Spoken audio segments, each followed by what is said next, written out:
Hello, and welcome to The Explainer.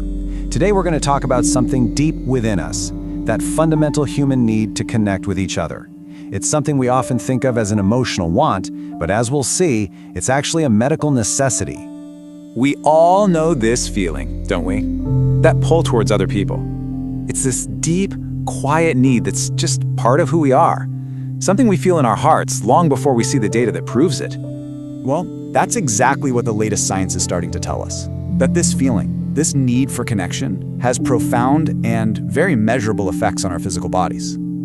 So, let's gently step into the science, because the evidence is pretty staggering. It shows us how our bodies sound a silent alarm when our social needs go unmet. Think about this. Having poor social relationships is linked to a 29% increased risk of developing heart disease. Just let that number sit for a moment. 29%. And it doesn't stop there. That very same lack of connection is tied to a 32% increased risk of stroke. Now, these aren't small figures. We're talking about risks that are right up there with the things we already take so seriously, like smoking or a sedentary lifestyle. But the impact, it goes even deeper than that. It affects the actual length of our lives. This really changes the whole conversation around what it means to be healthy.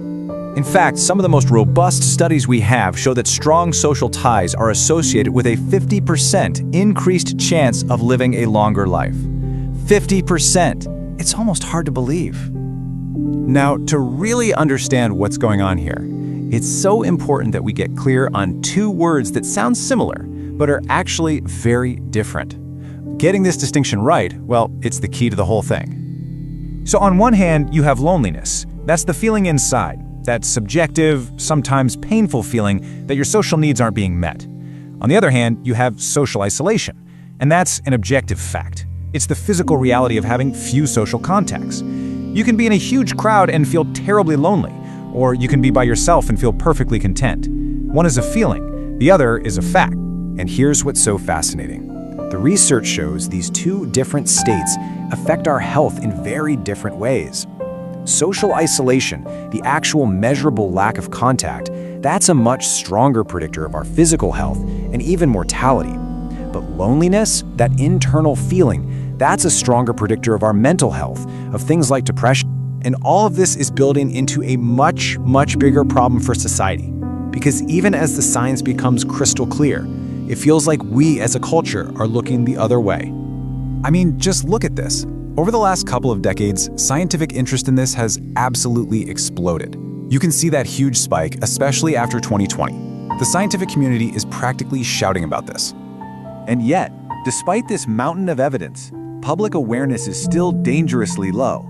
We all know we should eat well and exercise, but we rarely think of our social lives in the same way, even though the data says it's just as critical for our survival. And the thing is, this isn't just about individual choices. This is a massive societal shift, something that's been happening for decades. The way our families are structured has changed, remote work has become common, and our engagement in community groups has slowly faded away.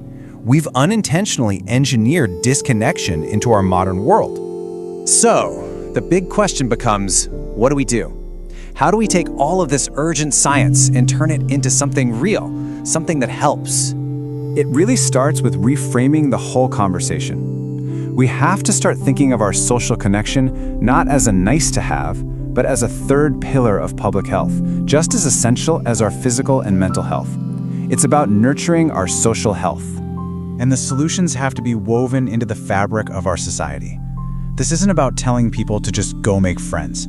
It's so much bigger. It's about changing our healthcare system to ask about social needs. It's about designing our towns and cities to encourage people to bump into each other. And it's about our policies taking our social well-being into account. This is going to take a collective effort, a real cultural shift. We have to actively and intentionally build a world that protects and nurtures our connections to each other. The science is clear. The stakes are incredibly high. So the question that we have to leave with is this one. The question we have to ask ourselves and our communities is, how will we begin?